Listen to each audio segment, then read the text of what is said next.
দর্শক আসসালামু আলাইকুম। আশা করি আপনারা সবাই খুব ভালো আছেন। অনেকদিন পর ভিডিও নিয়ে আসলাম। আজকে আমি উত্তরবঙ্গের সবচাইতে মজার কাঁচা কাঁঠাল ভুনা রান্না করে দেখাবো। আজকের এই কাঁচা কাঁঠাল আমার ছোট চাচা দিয়েছেন, কারণ উনি জানেন যে আমার ভীষণ পছন্দ, আমার বাচ্চাদেরও খুব পছন্দ। এই কাঁঠাল গরুর মাংসের মতো করে ভুনা করতে হয়। আপনারা এভাবে রান্না করবেন, দেখবেন সবাই চেটেপুটে খেয়ে নেবে। চলুন তাহলে মূল রেসিপিতে যাওয়া যাক। এই কাঁচা কাঁঠাল ভুনানোর জন্য মাঝারি সাইজের একটা কাঁচা কাঁঠাল নিয়ে নিলাম। ভালো করে আমি এটাকে কেটে বেছে ধুয়ে নিলাম। এভাবে আমি কেটে নিলাম।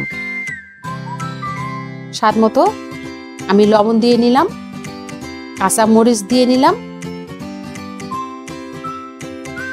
শুকনা মরিচ 1 চামচ দিয়ে নিলাম, গুঁড়ো হলুদ দিয়ে নিলাম 1 চামচ, জিরা দিলাম 1 চামচ, গরম মশলা দিলাম 1 চামচ, পরিমাণ মতো একটু তেল দিয়ে নিলাম। সবগুলো আমি ভালো করে মেখে নেব। গরু মাংস যেভাবে মেখে নেয় এভাবে আমি মেখে নেব। হয়ে গেলে আমি একটা কড়াই বসিয়ে দিয়ে নিব এবং খুব অল্প পরিমাণে তেল দিয়ে নিব। 1 বাটি পেঁয়াজ কুচি দিয়ে নিব। লাল হওয়া পর্যন্ত আমি নেড়ে চেড়ে নিব। ভালোভাবে নেড়ে নিব। এরপর আমি আদা রসুন বাটা 1 চামচ করে একসঙ্গে দিয়ে নিব। সবগুলো ভালো করে নেড়ে নিব। এরপর মাখানো কাঁঠালটা আমি দিয়ে নিব এবং ভালো করে চামচ দিয়ে আমি নেড়ে নিব। পানি দিব না, ঢেকে রাখবো, ভুনিয়ে নিব। এরপর আমি ঢাকনি খুলে চামচ দিয়ে আবার ভালো করে নেড়ে নিব এবং পরিমাণ মতো পানি দিয়ে নিব। পানি দিয়ে মাখা মাখা পর্যন্ত পানি দিব। খুব বেশি পানি দিব না, তাহলে গলে যাবে। দিয়ে আমি ঢাকনিটা দিয়ে নিব। সিদ্ধ হওয়া পর্যন্ত অপেক্ষা করব। ঢাকনি তুলে নিলাম এবং চামচ দিয়ে আবার ভালো করে নেড়ে নিব। আটাটা হয়ে গেছে, পানিটা একটু কমে গেছে এবং সিদ্ধও হয়ে গেছে। এ পর্যায়ে আমি একটা ফ্রাই প্যান বসিয়ে নিব। তেল দিয়ে নিলাম,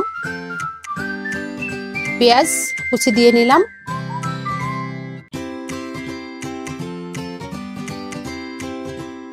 একটু রসুন কুচিও দিয়ে নিব, কারণ এটা হওয়ার পরে আমি এটা বাগার দিব। লাল হয়ে গেছে, এটা আমি এখন কাঁঠালের মধ্যে ঢেলে দিব। সেন্টটা যেন যেতে না পারে এজন্য তাড়াতাড়ি আমি ঢাকনি একটা দিয়ে নিব। কিছুক্ষণ অপেক্ষা করব।